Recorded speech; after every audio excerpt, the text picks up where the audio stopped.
ঊনসত্তরের গণঅভ্যুত্থান ও মহান মুক্তিযুদ্ধের অন্যতম সংগঠক তোফায়েল আহমেদকে বাবা মায়ের কবরের পাশেই চিরনিদ্রায় শায়িত করা হবে। ২ জুন মঙ্গলবার ভোর থেকেই ভোলায় তোফায়েল আহমেদের গ্রামের বাড়ির পারিবারিক কবরস্থানে প্রস্তুতি নেওয়া হচ্ছে। মঙ্গলবার দুপুরে বাদজোহর ভোলা সরকারি স্কুল মাঠে জানাজা শেষে তোফায়েল আহমেদকে বাবা মায়ের কবরের পাশে দাফন করা হবে বলে জানিয়েছেন পরিবারের সদস্যরা। গতকাল ১ জুন সোমবার বিকেলে তিনি ঢাকার স্কয়ার হাসপাতালে ইন্তেকাল করেন। গ্রামের বাড়ির প্রতিবেশী ও স্বজনরা জানান, প্রবীণ রাজনীতিক, বীর মুক্তিযোদ্ধা ও সাবেক বাণিজ্যমন্ত্রী তোফায়েল আহমেদের মৃত্যুর মধ্য দিয়ে বাংলাদেশের রাজনীতিতে একটি দীর্ঘ অধ্যায়ের সমাপ্তি ঘটল।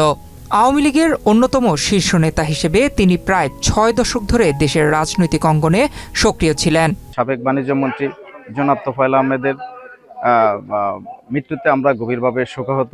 তোফায়েল আহমেদ এমন একজন ব্যক্তি ছিলেন, সে যখন আমরা ছোটবেলা যখন দেখতাম গ্রামে আসতো, আমরা যখন ছোট ছিলাম, তিনি এসেই প্রথমে নামাজ পড়তেন। নামাজ পড়ে এলাকার আশপাশের মুরব্বীদেরকে দেখলে, অসহায় মুরব্বীদেরকে দেখলে কাছে ডেকে কথা বলতেন। যারা তার ছোটবেলার সহপাঠী ছিল, খেলার সাথী ছিল, তাদেরকে ডেকে পাশে বসাতেন এবং একসাথে একই টেবিলে খাইতেন।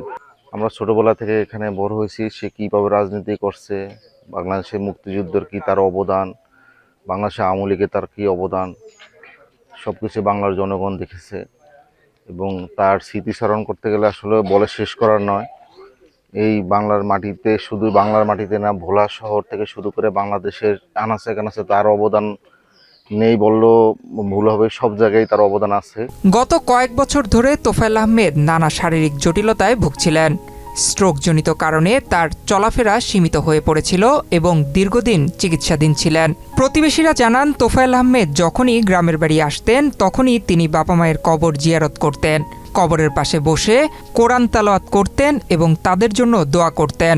তোফায়েল ভাই তো আমাদের সমাজের, আমাদের বড় ভাই হিসাবেই ছিল এবং দীর্ঘ যে সময়, এই সময়টা আল্লাহর রহমতে যখনই সে দেশে আসতো, সবার সাথে সে মিশত, সবাই সাথে করতো, আসিয়া বাবা মায়ের কবরের পাশে দাঁড়াইতো, এখানে তাদের জন্য দোয়া করতো। এই আল্লাহর অসীম রহমত আজকে সে আবার আসিয়া তার মায়ের পাশেই সে শুইতেছে।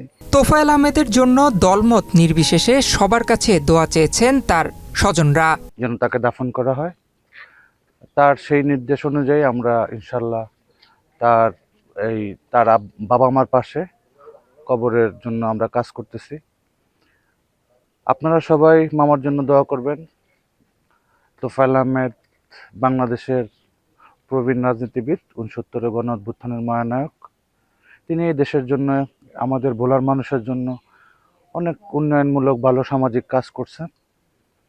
তার এই জীবন দশায়, তার চলাফেরায় যদি কারো মনে কোনো কষ্ট পেয়ে থাকে, আমি তার পরিবারের পক্ষ থেকে আপনাদের সবার কাছে ক্ষমা চাচ্ছি। দলবত নির্বিশেষে আপনারা সবাই তোফায়েল আহমেদকে ক্ষমা করে দিবেন। আমার ভাই না, আমার সাথে ভাই আজ তো দুনিয়াতে বিদায় হয়ে গেছে, আর তো আয়ু। গোরখোদক আবু তাহের দীর্ঘ ৫০ বছরেরও বেশি সময় ধরে মৃত মানুষের জন্য কবর খুঁড়ে আসছেন।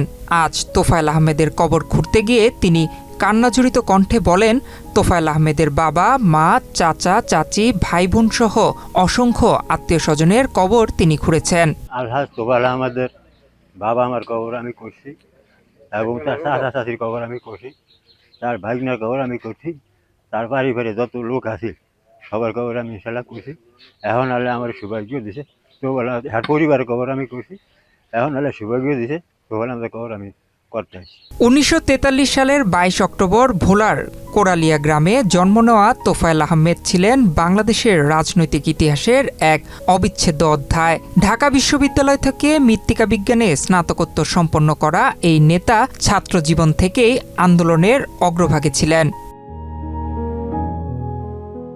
১৯৬৭ থেকে ১৯৬৯ সাল পর্যন্ত ডাকসু ভিপি হিসেবে তিনি সর্বদলীয় ছাত্র সংগ্রাম পরিষদ গঠন করেন এবং ১৯৬৯-এর ঐতিহাসিক গণ অভ্যুত্থানে নেতৃত্ব দেন।